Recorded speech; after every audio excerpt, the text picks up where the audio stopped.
¿Es Despacito una de las mejores canciones de los últimos años? ¿Son los Beatles el mejor grupo de la historia del pop?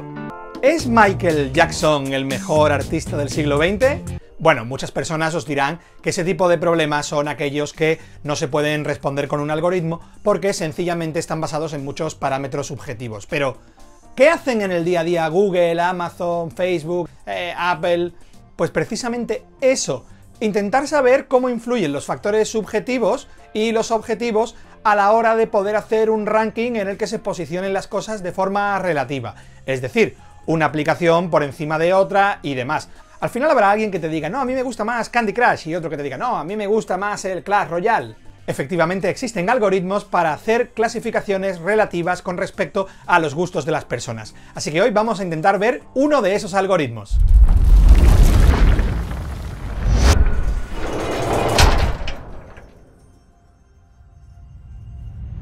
Bienvenidos un día más a Programa o Sé Programado. Antes de que se me olvide, os voy a dar la solución al reto lógico del vídeo anterior. Los tres números con los que se pueden abrir la caja fuerte son el 11, el 28 y el 34. ¿Sabéis por qué?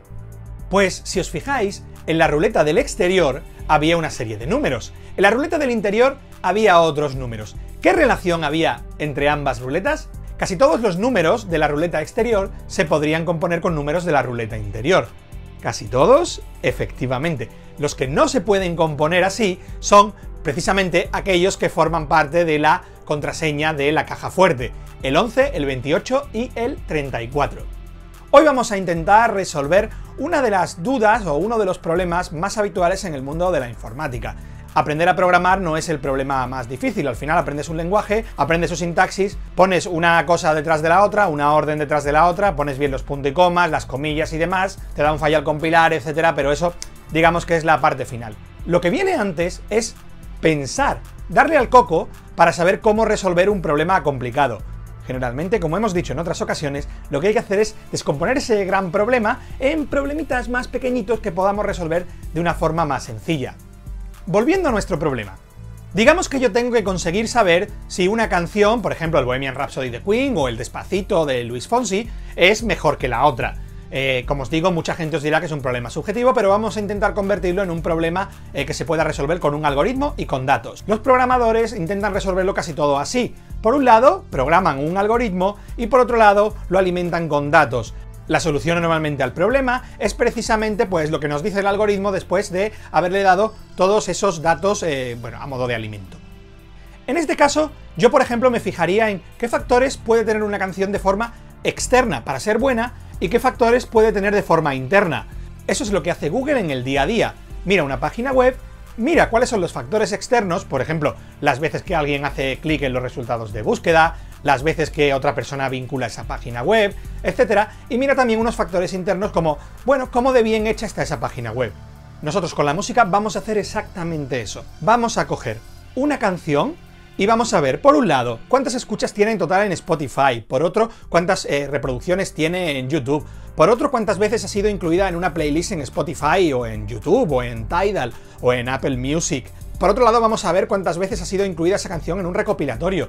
Vamos a ver cuántas veces se sigue escuchando después de los años, porque, ojo, el tiempo es un factor muy importante a la hora de determinar si una canción es buena o mala. Me explico, no es lo mismo que una canción que se hizo hace 25 años siga siendo muy escuchada hoy en día, a que una canción que se hizo hace un año siga siendo escuchada hoy en día. Cuando pasen 5 años hay que ver cómo sigue siendo la salud de esa canción. Por eso al final grupos como U2 o cantantes como Bob Dylan son clásicos. ¿Por qué? Porque pasan los años y siguen teniendo muchas reproducciones en el tiempo.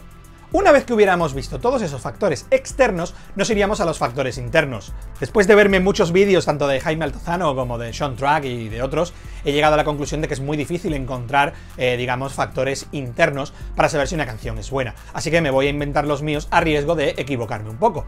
Por ejemplo, una canción buena suele tener variedad en los acordes, es decir, suele tener más de 3. Eso no quiere decir que no encontremos un absoluto éxito y un temazo histórico que tenga solo 3 o 2 acordes, aunque generalmente suele haber diversidad. Después suele tener diversidad melódica. Suele ser una canción original en todo, en sus acordes, en la melodía, en la temática. Con respecto a la temática, las canciones muy buenas suelen tratar del amor a la patria, del amor a una persona, de sentimientos complejos y demás, mientras que las canciones que tienen letras más cutres suelen cantarle a lo mismo, al dale, dale, dame, dame, party, party, house in the house, dame más gasolina, yo quiero la gasolina y me gusta la gasolina. Generalmente una canción original es de las primeras o la primera en utilizar un recurso determinado. Por ejemplo, el autotune. Si nos vamos a Believe de Cher, a finales de los años 90, encontramos que ella lo utilizaba, pero anteriormente a ella no había tantos. De hecho, se pensaba que aquello era un vocoder en lugar de un autotune. Pero bueno, eso es otra historia que podéis ver en vídeos musicales o que se dedican a analizar canciones. El caso es que ella fue la primera en usar el autotune. Hoy lo utiliza todo el mundo. Por lo tanto, ser el primero en utilizar un tipo de recurso en una canción también puede considerarse un factor de calidad, ¿de acuerdo? La longitud de la letra también podría ser considerada un factor interno, aunque bueno, habría que meter algún factor para ponderar, porque las canciones de hip hop o rap suelen tener letras larguísimas. Así que bueno, digamos que tenemos por un lado un montón de factores externos, las reproducciones de YouTube, las reproducciones en Spotify, las veces que ha sido incluida en una lista de la canción, etc. Y por otro lado una serie de factores internos, es decir, lo buena que aparentemente es la canción por su estructura. Ahora que tenemos todo eso, ya lo que tendríamos que hacer es ver cómo descomponemos el problema ese tan grande, que es ver cómo está una canción clasificada de forma relativa con respecto a otras, en problemas más pequeñitos. Yo voy a coger uno en concreto que más o menos sé cómo se resuelve, y es ver cuál es la importancia relativa de un artista con respecto a otros. Sí, es lo que hace, por ejemplo, Google con las páginas web. Mira una página web y mira cuál es su importancia relativa con respecto a otras.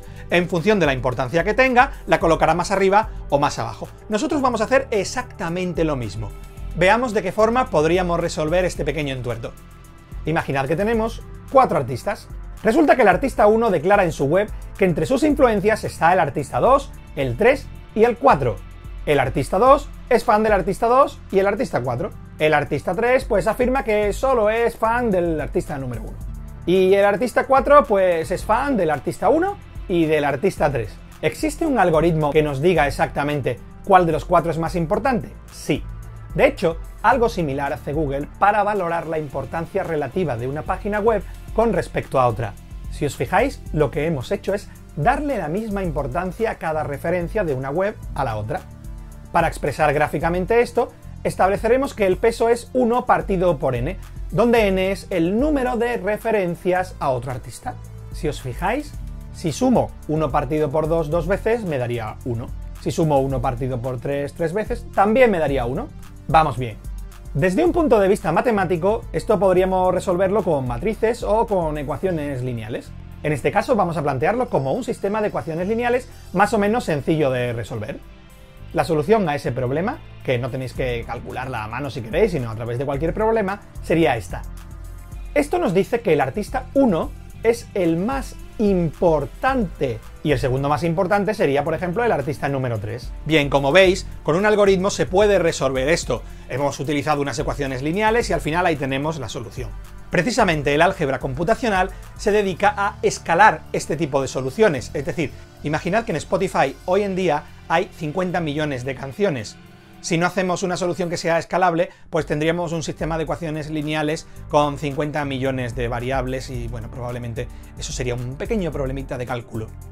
Y nada más, espero que os haya gustado mucho este ejercicio que hemos hecho hoy, porque como ya os digo, lo importante no es solo aprender a programar, sino aprender también cómo se piensa, cómo se estructura la solución de un problema, cómo se descompone en problemas más pequeños y cómo al final, al unir todas esas soluciones, acabamos teniendo la solución a un gran problema. Eso es lo que hace, por ejemplo, Amazon cuando hace su algoritmo que os recomienda productos y uno dice, wow, ¿cómo sabe Amazon que me gusta esto? Pues precisamente ha visto y ha descompuesto pues tu comportamiento a la hora de buscar, tu comportamiento a la hora de hacer clic en otros productos, tu comportamiento a la hora de ampliar o no ampliar una foto, tu comportamiento a la hora de comentar algo, tu comportamiento a la hora de dejar una review sobre un producto, etc. Cuando suma todos esos pequeños comportamientos, acaba haciendo en una coctelera un algoritmo que es el que determina cuáles son los productos recomendados para cada usuario.